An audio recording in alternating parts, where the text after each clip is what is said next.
तर जळगाव जिल्हा शासकीय वैद्यकीय महाविद्यालयामध्ये वैद्यकीय टीम उपचारासाठी सज्ज झाल्यात। डॉक्टर, परिचारिका, वॉर्ड बॉय, औषधोपचार करण्यासाठीच्या औषधी या सर्व यंत्रणा जिल्हा रुग्णालयामध्ये सज्ज ठेवण्यात आलेल्या आहेत। यासाठी पोलीस प्रशासनाचा तगडा बंदोबस्त देखील तैनात करण्यात आलेला आहे। जळगावमधील सर्व यंत्रणा आता जिल्हा रुग्णालयात सज्ज असल्याचं पाहायला मिळतंय, कारण या भीषण अपघातानंतर आता हालचालींना वेग आलेला आहे। जळगाव जिल्हा शासकीय वैद्यकीय महाविद्यालयामध्ये वैद्यकीय टीम उपचारासाठी सज्ज झालेले आहेत। त्यामध्ये डॉक्टर असतील, परिचारिका आहेत, वॉर्ड बॉय आहेत, औषधोपचार करण्यासाठीच्या औषधी आहेत, या सर्व यंत्रणा जिल्हा रुग्णालयामध्ये सज्ज ठेवण्यात आलेल्या आहेत। यासाठी पोलीस प्रशासनाचा देखील तगडा बंदोबस्त या संपूर्ण परिसरामध्ये आपल्याला पाहायला मिळतोय, कारण या भीषण अपघातामध्ये जे जखमी झालेले आहेत त्यांच्यावर तातडीनं उपचार करणं अत्यंत गरजेचं आहे।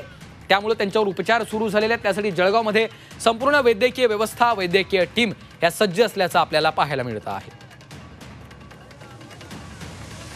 प्रशासनाचा देखील, पोलिसांचा देखील मोठा तगडा बंदोबस्त आपल्याला पाहायला मिळतो आहे। आणि ही थेट दृश्य आपण पाहतोय की ज्या जखमींना आता रुग्णालयामध्ये दाखल करण्यात आलेलं आहे त्या ठिकाणी पोलिसांचा देखील तगडा बंदोबस्त आहे। त्यांना भेटायला आलेल्या, त्यांच्यासोबत असलेल्या नागरिकांची देखील मोठी गर्दी आपल्याला या ठिकाणी पाहायला मिळत आहे आणि त्यांच्यावर सध्या उपचार केले जातात। जळगाव जिल्हा शासकीय रुग्णालयामध्ये ही टीम सज्ज आहे।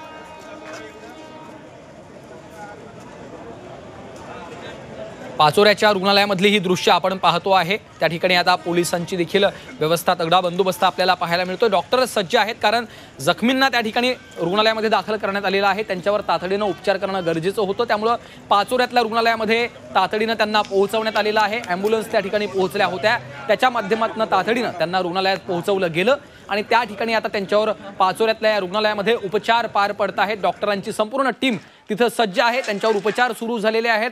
पोलिसांचा देखील तगडा बंदोबस्त या परिसरामध्ये आपल्याला पाहायला मिळतोय। ही दुर्घटना नेमकी कशी घडली, आपल्यासोबत जे प्रेक्षक नव्यानं जोडले गेलेले आहेत त्यांच्यासाठी पुन्हा एकदा आपण